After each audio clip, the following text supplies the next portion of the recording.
दोस्तों, आज की कहानी है अकड़। तमन्ना और विशाखा जी दोनों के सामने कपड़ों से भरा बैग धड़ाम से गिरा। दोनों ही डर कर दरवाजे की ओर देखती ही हैं तो सामने तमन्ना का पति सतीश गुस्से में बड़ी बड़ी आंखें किए हुए तमन्ना को घूर रहा था। अचानक दामाद का इतना गुस्सा भरा रूप देखकर विशाखा जी डर जाती हैं। फिर भी बड़ी हिम्मत करके उन्होंने सतीश से बोली, दामाद जी, यह क्या तरीका है और यह बैग कैसा है? माँ जी, बैग तो आपकी बेटी का है और तरीका इसके लिए सही है। आज तो मैंने कपड़ों से भरा बैग फेंका है। अगर आपकी बेटी की यही हरकत रही तो इसे पूरे रास्ते में थप्पड़ों से मारते हुए मैं यहाँ पर फेंक कर चला जाऊंगा। बस दामाद जी, बहुत बोल दिया आपने। जुबान संभाल कर बोलिए। आप मेरी बेटी के बारे में बात कर रहे हैं। बेटी है वह मेरी, आपके घर की नौकरानी नहीं। शादी हुई है, इसका मतलब यह नहीं कि आप जैसे चाहेंगे उसे रखेंगे। अभी हम हैं, हमारी बेटी के साथ ऐसा कुछ भी नहीं कर सकते, समझे आप? जी माँ जी, बिल्कुल समझ गया।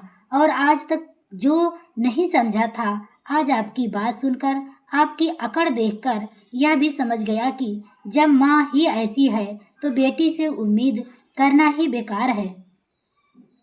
सही कहा आपने, अपनी बेटी को समझना नहीं है तो आप अपनी बेटी को अपने पास ही रखिए। और तमन्ना, तुम खबरदार, जो आइंदा से मेरे घर के दरवाजे पर कदम रखने की कोशिश की तो मुझसे बुरा कोई नहीं होगा। दिन रात तुम्हें मायके में रहने का नशा चढ़ा रहता है ना। बस रात बिताने के लिए तुम ससुराल जाती हो। पास में मायका है तो उसका भरपूर फायदा उठा रही हो। जब जी चाहता है मुंह उठाकर चली जाती हो। बिल्कुल शर्म नाम की चीज नहीं रह गई है तुम्हें। घर गृहस्थी से, लोगों के सुख दुख से कुछ मतलब नहीं है। जो आज के बाद तुम यही रहोगी। मेरे से, मेरे परिवार से, मेरे घर से तुम्हारा कोई नाता नहीं है। कहते हुए सतीश जाने लगा। तभी पीछे से तमन्ना के पापा केदारनाथ जी ने सतीश को टोका। बेटा, सुनो तो सही, बात क्या हुई है? इन दोनों को छोड़ो, कम से कम मुझे बता दो। केदारनाथ जी की बात सुन सतीश थोड़ा नॉर्मल हो गया, क्योंकि उसे पता था उस घर में केदारनाथ जी नहीं बल्कि विशाखा जी की ही चलती है।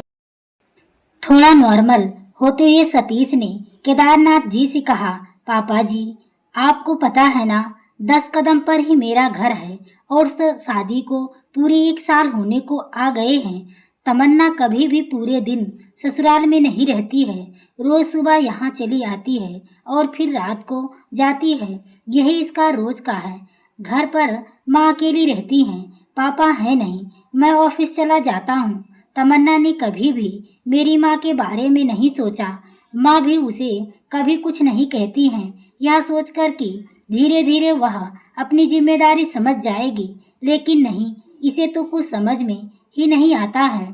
1-2 बार माँ ने तमन्ना को मना भी किया था, रोज रोज मायके मत जाया करो। आपको पता है ना, तमन्ना ने कितनी लड़ाइयाँ की थी माँ से।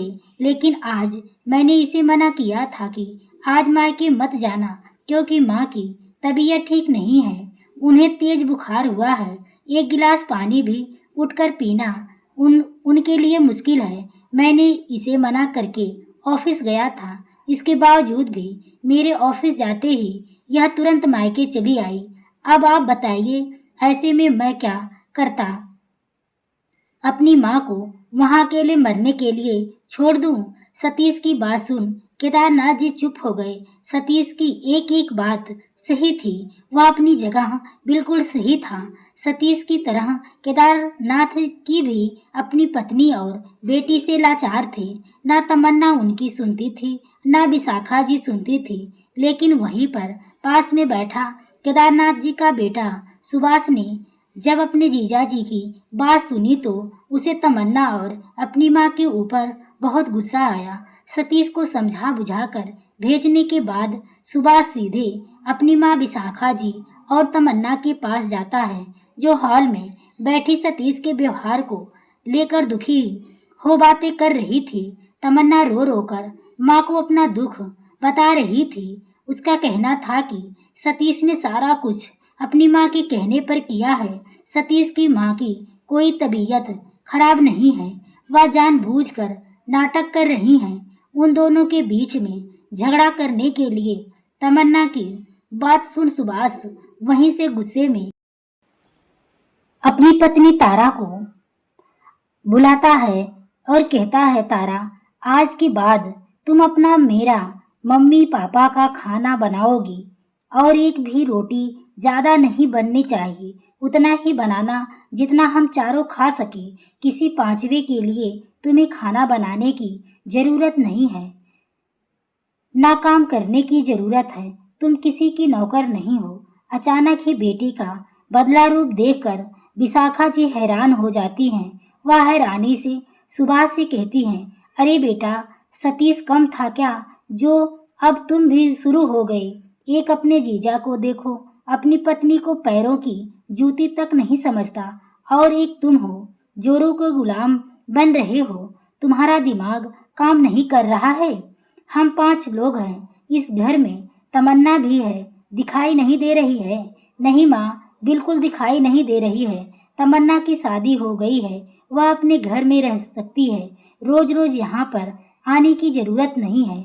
और अगर इसे रोज रोज यहीं रहना है तो अपना काम खुद करे, खाना भी खुद बनाए खाए, बर्तन भी साफ करे, किचन भी साफ करे। मेरी पत्नी नौकर नहीं है इसकी, जो रोज रोज इसके लिए नए तरह के पकवान बनाएगी। और अगर आपको भी दिक्कत है तो आप खुद अपना और तमन्ना दोनों का खाना बना लो।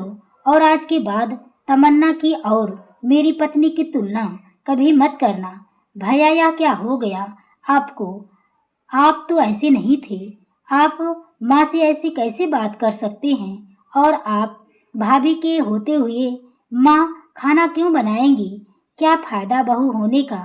फिर अच्छा, तुझे भाभी के टाइम पर तो बहू का फर्ज बड़ा अच्छे से याद है, खुद के टाइम पर बहू का फर्ज भूल जाती हो। मेरी पत्नी सास ननद की सेवा करे इसलिए कि उसकी सास तुम्हारी माँ है।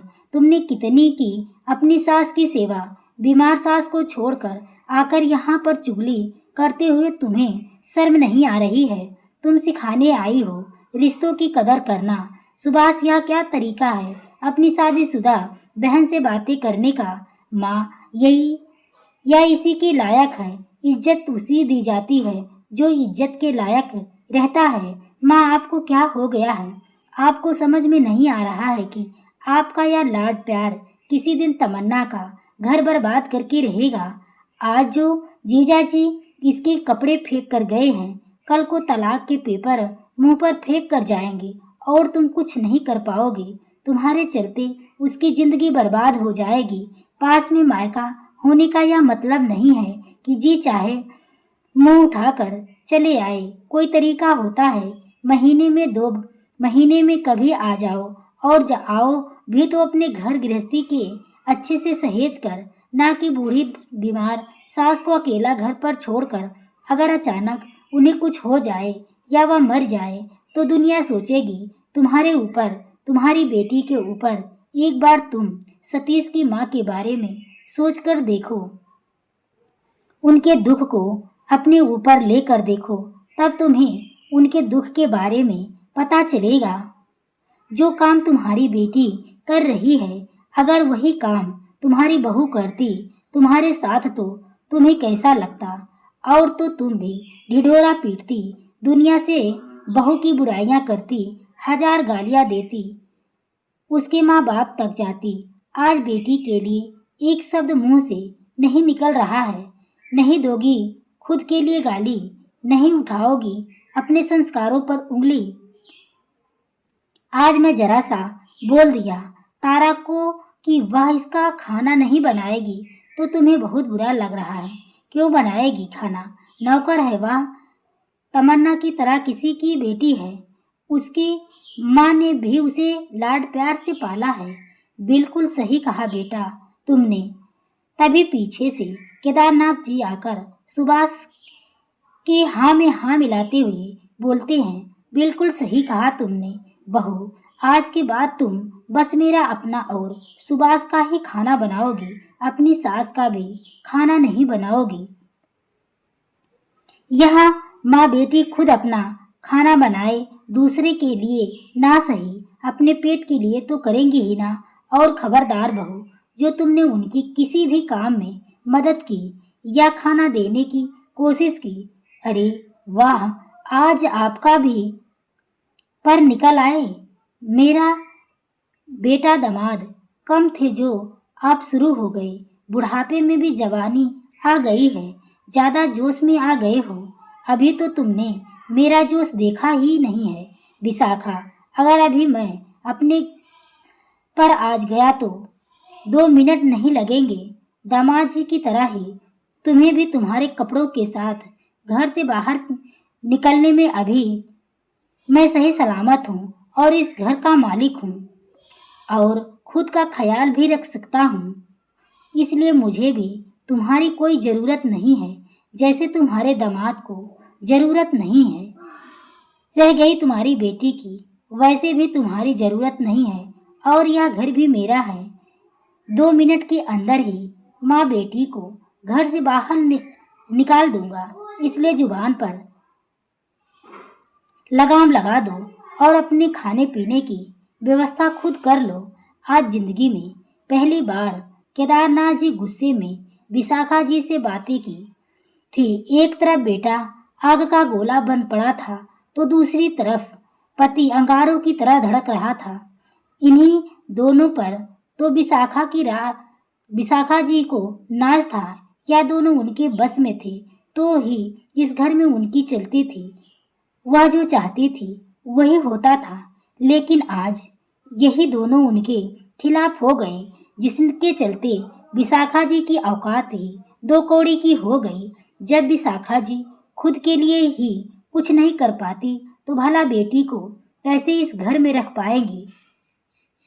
घर का तनाव भरा माहौल देखकर बेटा और पति का गुस्सा देखा उनके मुंह ना लगकर उन्होंने बेटी को समझा बुझाकर ससुराल भेजने की कोशिश समझी।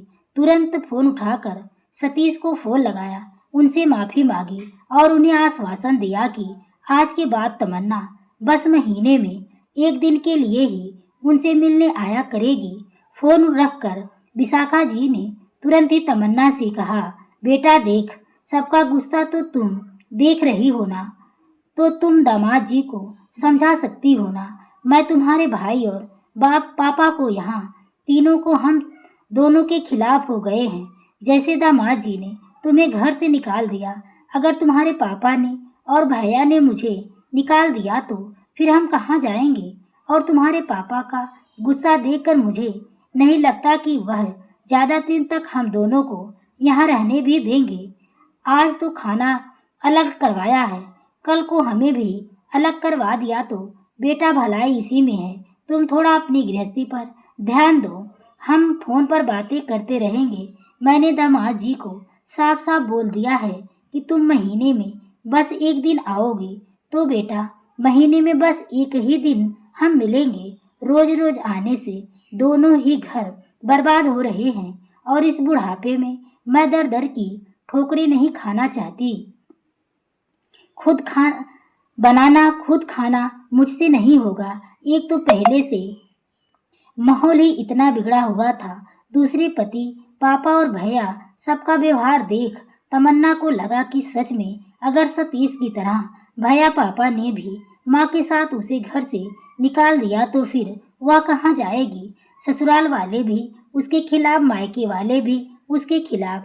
अब तो कोई रास्ता ही नहीं था। हार कर मजबूरी में ही सही तमन्ना ने रोते हुए अपना बैग उठाया और चल पड़ी अपने ससुराल। तमन्ना को छोड़ने सुभाष गया और ना ही केदार जी गए और ना ही सतीश आया। तमन्ना को अपनी गलती खुद ही सुधारनी थी। जिस मायके का गुरूर था, आज वह मायका भी उसे बेगाना लगने लगा था। किसी ने सही कहा है, जो स्त्री ज्यादा अपने मायके के पक्ष में रहती है उसे जीवन में निरादर और तिरस्कार सहना पड़ता है। तो दोस्तों, अगर यह बात सत्य है तो कमेंट में यस लिखें। क्या सुभाष ने अपनी बहन तमन्ना के साथ सही किया या गलत, यह भी बताएं। आपको यह कहानी कैसी लगी कमेंट में अपनी राय जरूर दें। कहानी अच्छी लगी हो तो वीडियो को लाइक शेयर सब्सक्राइब करें। आगे के नोटिफिकेशन के लिए बेल आइकन को जरूर प्रेस करें। पूरी कहानी को सुनने के लिए आपको तहे दिल से धन्यवाद।